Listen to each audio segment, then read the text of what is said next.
Welcome to our channel.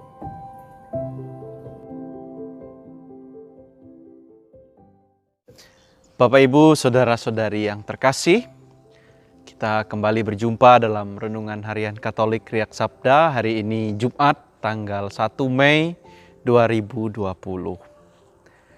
Dalam pengalaman hidup kita setiap hari, dalam kebersamaan kita di sekitar tempat tinggal kita, mungkin kita pernah menyambut kedatangan seorang yang penting, misalnya seorang pejabat pemerintahan. Hanya dia adalah seorang bupati mungkin, atau gubernur, atau bahkan seorang presiden datang ke tempat kita. Ketika kita menyambut orang besar ini, kita melakukan berbagai persiapan. Kita membersihkan lingkungan sekitar, kita menyiapkan tari-tarian, lalu kita membuat masakan-masakan yang mungkin terbaik untuk tamu yang akan datang ini. Karena tamu inilah tamu yang besar, tamu agung, maka kita berusaha mempersiapkan segala sesuatunya dengan sebaik mungkin. Tujuannya sederhana, agar tamu yang datang ke tempat kita merasa puas, merasa senang, bahagia. Dan biasanya tamu yang puas dengan sambutan yang kita berikan, keramah tamahan yang kita berikan kepada mereka, itu akan merasa bahagia, merasa senang. Dan kalau misalnya pejabat yang datang, tidak jarang karena sudah merasa senang karena diterima dengan baik, mereka memberikan sumbangan kepada masyarakat ataupun warga yang sudah menyambut pejabat tersebut. Nah, dalam pengalaman Injil hari ini, Yesus mengatakan kepada kita bahwa Dia adalah roti yang hidup. Sebagai umat Kristiani, kita diharapkan untuk menyambut roti ini dalam hidup kita. Yesus bukan sekedar tamu biasa, bukan sekedar orang penting dalam hidup kita, tetapi Yesus adalah juru selamat kita. Dialah roti hidup. Dalam pengalaman sehari-hari, roti atau makanan itu memberikan kekuatan, kehidupan kepada kita. Maka Yesus pun tidak hanya memberikan kehidupan bagi kita pada saat kita berada di dunia ini, tetapi Dia memberikan keselamatan kekal kepada kita.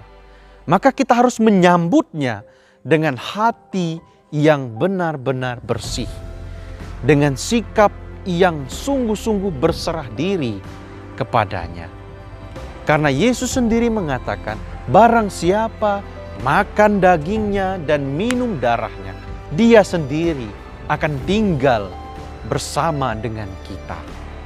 Sebagai orang-orang Kristiani, kita bisa belajar dari banyak tokoh-tokoh iman dalam gereja kita. Nah, salah satunya dalam dalam bacaan pertama, kita melihat kisah tentang Paulus yang bertobat. Dia mengalami perjumpaan dengan Yesus. Kita tahu latar belakang Paulus, bagaimana dia mengejar-ngejar para murid yang mengikuti Yesus. Tapi dalam satu perjalanan untuk menangkap murid, Yesus datang dan menampakkan diri kepada Paulus. Singkat cerita, Paulus bertobat dan menerima Yesus, dan hidup Paulus diubah menjadi orang yang besar dalam perjuangan untuk mewartakan kisah kabar gembira tentang Yesus Kristus. Bagi kita orang Katolik yang menyambut Yesus dalam hidup kita, kita akan diubah secara total oleh Yesus sendiri. Kita yang takut dibuatnya menjadi berani. Kita yang khawatir dibuatnya menjadi percaya. Kita yang mungkin mengalami kebimbangan diberikan kepastian dalam kehidupan kita. Di tengah situasi yang sulit saat ini, para saudara yang terkasih, semoga kita menjadi orang-orang beriman yang tetap menjadikan Yesus sebagai satu-satunya harapan, pegangan dalam hidup kita. Dan bukalah hati kita untuk menyambut Tuhan yang selalu datang dalam hidup kita.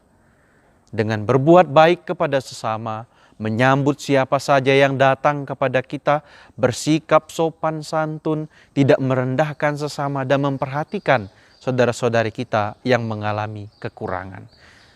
Dalam permenungan saya, perbuatan baik, perbuatan belas kasih kepada orang-orang yang ada di sekitar kita menjadi ungkapan sederhana bagaimana kita menyambut tubuh dan darah Tuhan dalam hidup kita setiap hari. Amin. Jika kamu suka video ini, like dan share kepada teman-teman seiman. Jika kamu ingin mendapatkan update-update terus, tekan subscribe dan hidupkan tombol lonceng. Terima kasih, Tuhan memberkati kita selalu.